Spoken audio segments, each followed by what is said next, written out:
On February 23, 1957, a college student from LaSalle College noticed a box by the side of the road as he was walking by.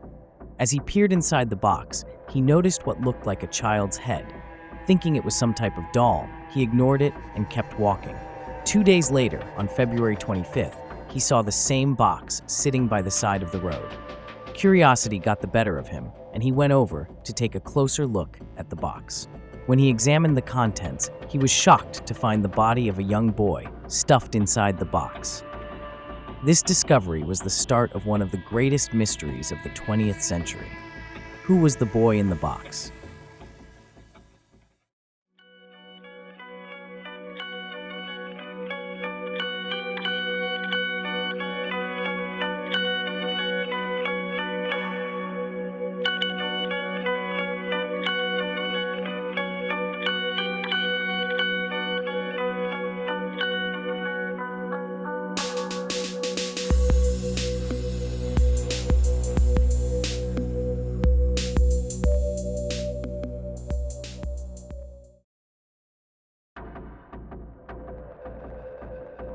Police responding to the scene found the body of a boy between the ages of 4 and 6 years old in a JCPenney box that had once contained a bassinet. He was naked and wrapped in a flannel blanket, and investigators determined that he was malnourished and had been beaten to death.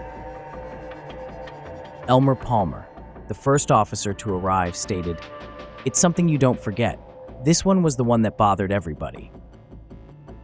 For the next 60 years, detectives pursued thousands of leads in an attempt to identify the boy in the box. It all started with the boy himself. An examination of the body revealed that his hair had been recently and crudely cut, leading to speculation that whoever had killed him was trying to hide his identity. Scars were found on his foot, ankle, and groin area, and his toes and fingers were wrinkled, suggesting that the body may have been in contact with water.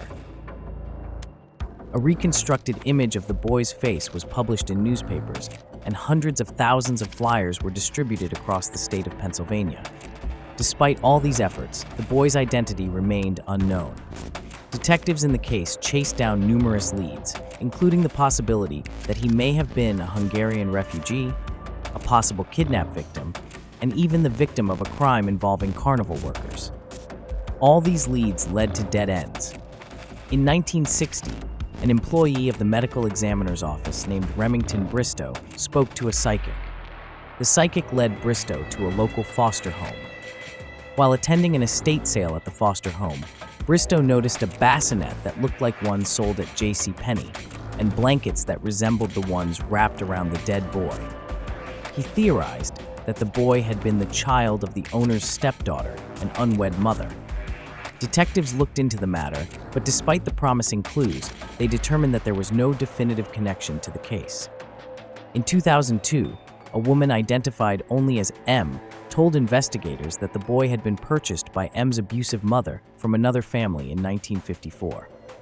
M claimed that the boy's name was Jonathan and that he'd been physically and sexually abused by her mother. After he vomited up baked beans one night, M claimed that her mother had beaten him to death in a fit of rage. The story M told seemed credible, as baked beans has been found in the boy's stomach. What's more, M had said that her mother had tried to bathe the boy after beating him, which could have explained his pruny fingers. But ultimately, the police were unable to substantiate her claim. Decades passed, and the identity of the boy in the box remained a mystery. Then, on December 8, 2022, Philadelphia Police Department Commissioner Danielle Outlaw announced a breakthrough in the case. Investigators were finally able to identify the boy in the box. The boy found dead in 1957 was Joseph Augustus Zarelli. Commissioner Danielle Outlaw issued this statement: "This child's story was always remembered by the community. His story was never forgotten." As Outlaw and others explained during a police press conference, Zarelli was identified thanks to genetic genealogy. His DNA was uploaded to genetic databases, which led detectives to relatives on his mother's side. After poring through birth records, they were also able to identify his father. They also learned that Zarelli's mother had 3 other children. The investigators determined that Joseph Augustus Zarelli was born on January 13, 1953, which meant that he was 4 years old at the time of his death. They explained that numerous questions still remain about Zarelli's life and death. For now, the police are not releasing the names of Zarelli's parents out of respect for his surviving siblings. They also declined to speculate on who they believe killed Zarelli. Commissioner Outlaw noted, "We have our suspicions. This is still an active homicide investigation, and we still need the public's help in filling in this child's story." This announcement only closes one chapter in this little boy's story, while opening up a new one. This concludes today's episode of the Paranormal Report. If you enjoyed today's episode, please give us a thumbs up and consider subscribing to our channel. It is due to your continued viewership and support that we are able to bring you interesting and informative videos like this. The team here at the Paranormal Report really appreciates your support.